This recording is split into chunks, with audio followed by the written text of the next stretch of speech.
Hi guys, आप देख रहे हैं वन डॉट बिनरी एजुकेशन। दोस्तों, हम लोग प्राचीन भारत के 200 मोस्ट इंपॉर्टेंट एमसीक्यू सॉल्व कर रहे हैं, जिसका ये 5वां वीडियो है। तो चलिए शुरू करते हैं। हमारा 81 क्वेश्चन नंबर है, नाभी वर्ष के नाम से किस देश को जाना जाता था? किस देश का ऐतिहासिक नाम नाभी वर्ष था? तो नाभी वर्ष के नाम से जाना जाता था अपने देश भारत को। तो इस क्वेश्चन का ऑप्शन नंबर ए सही होगा। जो जैन तीर्थंकर थे, जैन धर्म के प्रथम तीर्थंकर थे, वे थे ऋषभदेव, और ऋषभदेव के पिता का नाम नाभि था, जिनके नाम से जो है भारतवर्ष का नाम नाभि वर्ष के नाम से जाना जाता था। तो इस क्वेश्चन का ऑप्शन नंबर ए सही होगा। देखते हैं नेक्स्ट क्वेश्चन। निम्नलिखित कथनों पर ध्यान दीजिए, कौन से कथन सत्य हैं अथवा कौन से कथन असत्य हैं। तो चलिए देखते हैं। अंडाल एक महिला संत थी जिसकी रचनाएं व्यापक रूप से गाई जाती थी। तो यह बिल्कुल सही है। अंडाल नामक एक महिला का जिक्र आता है ऋग्वेद में। देखते हैं दूसरा क्या है। दूसरा है, कराईकल अमयार शिव के भक्त थे जिन्होंने अपने लक्ष्य को प्राप्त करने के लिए अत्यधिक भक्ति के मार्ग को अपनाया था। तो ये भी सही है। कराईकल जो है शिव के महान भक्त थे। तो दोनों स्टेटमेंट सही हैं दोस्तों। देखते हैं इस क्वेश्चन का ऑप्शन नंबर। तो इस क्वेश्चन का ऑप्शन नंबर सी सही है।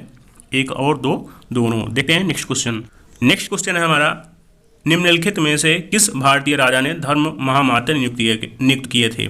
दोस्तों, धर्म महामात्य जो होते हैं यह धर्म के प्रचार प्रसार के लिए नियुक्त किए जाते थे, और इनकी नियुक्त सर्वप्रथम जो है सम्राट अशोक ने करी थी बौद्ध धर्म के प्रचार प्रसार के लिए। तो बौद्ध धर्म के प्रचार प्रसार के लिए धर्म महामात्य नियुक्त करने वाले सम्राट अशोक थे। देखते हैं नेक्स्ट क्वेश्चन। नेक्स्ट क्वेश्चन है हमारा, जैन धर्म के 22वें तीर्थंकर कौन थे? तो 22वें तीर्थंकर थे अरिष्टनेमी। जैन धर्म के 22वें तीर्थंकर थे अरिष्टनेमी। जैन धर्म के संस्थापक यानी पहले जो तीर्थंकर हुए वह थे ऋषभदेव, और 22वें तीर्थंकर थे अरिष्टनेमी। और इसके लास्ट और अंतिम तीर्थंकर हुए 24वें तीर्थंकर स्वामी महावीर। कुल जैन धर्म में 24 तीर्थंकर हुए, जिनमें जो है 22वें तीर्थंकर थे अरिष्टनेमी। तो इस क्वेश्चन का ऑप्शन नंबर बी सही होगा। देखते हैं नेक्स्ट क्वेश्चन। मात्र नामक किस वंश के शासकों द्वारा शुरू किया गया था? मात्र नामक का अर्थ होता है कि अपने नाम के सामने, अपने नाम के आगे जो है अपनी माँ का नाम ऐड करना। तो यह शुरू किया था सातवाहन राजाओं ने। तो इस क्वेश्चन का ऑप्शन नंबर सी हो जाएगा सही। जैसे आता है नाम सतकर्णी प्रथम, जो कि सातवाहन राजाओं का एक राजा था। तो सतकर्णी में जो है, जो सतकर्णी है वह उसकी माता का नाम आता है। देखते हैं नेक्स्ट क्वेश्चन। नेक्स्ट क्वेश्चन हमारा, मनु ने किस अपराध के लिए ब्राह्मण को अन्य वर्ण की तुलना में अधिक दंड देने का प्रावधान किया था, दंड देने को कहा था? तो चोरी करने के कारण जो है, चोरी करने के लिए ब्राह्मणों को अन्य वर्ण की अपेक्षा अधिक दंड देने के लिए मनु ने कहा था। तो मनु की रचना है एक मनु स्मृति, जिसमें इसका उल्लेख आता है। तो इस क्वेश्चन का ऑप्शन नंबर ए सही होगा। देखते हैं नेक्स्ट क्वेश्चन। राजा ब्राह्मणों को छोड़कर सबका स्वामी होता है, यह विचार किसके थे? तो राजा जो है ब्राह्मणों को छोड़कर अन्य सभी का स्वामी होता है, यह विचार थे महर्षि गौतम ऋषि के। महर्षि गौतम ने 4 धर्म सूत्र दिए थे, जिनमें से एक में उल्लेख आता है कि ब्राह्मण जो है वह सर्वोच्च होता है। राजा सभी का स्वामी हो सकता है पर ब्राह्मणों का स्वामी नहीं होता। देखते हैं नेक्स्ट क्वेश्चन। किस चोल राजा ने मालदीव को जीता था? तो मालदीव को जीतने वाले राजा कौन थे? मालदीव को जीतने वाले राजा थे राज नामक जो है राजा हुए। इन्होंने श्रीलंका, मालदीव जैसे देशों को जीता और अपने राज्य का विस्तार किया था। तो इस क्वेश्चन का ऑप्शन नंबर ए सही है। मालदीव को जीतने वाले राजा थे राजराज। देखते हैं नेक्स्ट क्वेश्चन।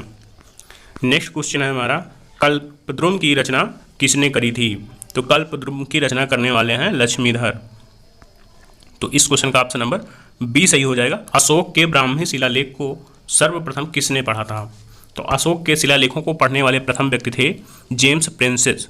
तो ब्राह्मी शिलालेखों को सर्वप्रथम पढ़ा था जेम्स प्रिंसेस ने। तो इस क्वेश्चन का ऑप्शन नंबर ए सही होगा। देखते हैं नेक्स्ट क्वेश्चन। नेक्स्ट क्वेश्चन है हमारा, चावल की खेती के प्रथम साक्ष्य कहाँ से प्राप्त हुए थे? चावल की खेती के प्रथम साक्ष्य प्राप्त कहाँ से हुए थे? तो चावल खेती के प्रथम साक्ष्य जो है बेलन घाटी से प्राप्त हुए थे। बेलन घाटी नामक जो है स्थान आता है उत्तर प्रदेश के इलाहाबाद जिले के पास में। तो वहाँ से प्राप्त हुए थे चावल की खेती के प्रथम साक्ष्य। देखते हैं नेक्स्ट क्वेश्चन। नेक्स्ट क्वेश्चन है हमारा, सिंधु घाटी सभ्यता के किस स्थान से अग्नि वेदिकाएँ प्राप्त हुई हैं? तो अग्नि वेदिकाएँ जो है कालीबंगन से प्राप्त हुई हैं। सिंधु घाटी का जो कालीबंगन क्षेत्र था वहाँ से अग्निवेदिकाएं, घोड़ों की अस्थियां व जुते हुए खेतों की जो है साक्ष्य प्राप्त हुए हैं। तो इस क्वेश्चन का ऑप्शन नंबर सी सही है। देख नेक्स्ट क्वेश्चन है हमारा, पाली ग्रंथों में निगंठना निपुत किसे कहा गया है? तो पाली भाषा जो है वह पाली भाषा में जो है स्वामी महावीर को निगंठना निपुत कहा गया है। तो इस क्वेश्चन का ऑप्शन नंबर डी सही है। देखते हैं नेक्स्ट क्वेश्चन। नेक्स्ट क्वेश्चन है हमारा, किस गुप्त राजा को लिच्छवी दोहत्री कहा जाता था?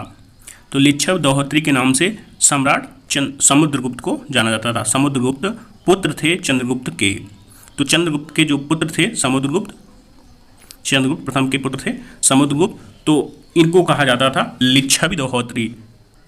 जो समुद्रगुप्त चंद्रगुप्त प्रथम थे, इनकी पत्नी का नाम लिच्छवी था और उनके पुत्र थे समुद्रगुप्त, इसलिए इनको लिच्छवी दोहत्री के नाम से जाना जाता था। तो इस क्वेश्चन का ऑप्शन नंबर डी सही है। देखते हैं नेक्स्ट क्वेश्चन। नेक्स्ट क्वेश्चन हमारा, मौर्य काल के दौरान राज्य के राजस्व की वसूली कौन करता था? कौन सा अधिकारी था जो राजस्व की वसूली करता था? तो मौर्य काल के दौरान राजस्व की वसूली संहर्ता नामक जो है अधिकारी करता था। संहर्ता नामक अधिकारी की नियुक्ति की गई थी राजस्व वसूल करने की। तो राजस्व का जो है जो राजस्व वसूला जाता था उसका मुख्य स्रोत कृषि था। तो इस क्वेश्चन का ऑप्शन नंबर सी सही होगा। देखते हैं नेक्स्ट क्वेश्चन। गुप्त काल के दौरान स्वर्ण सिक्कों की कमी एवं गुप्त काल के बाद सिक्कों की कमी का क्या कारण था?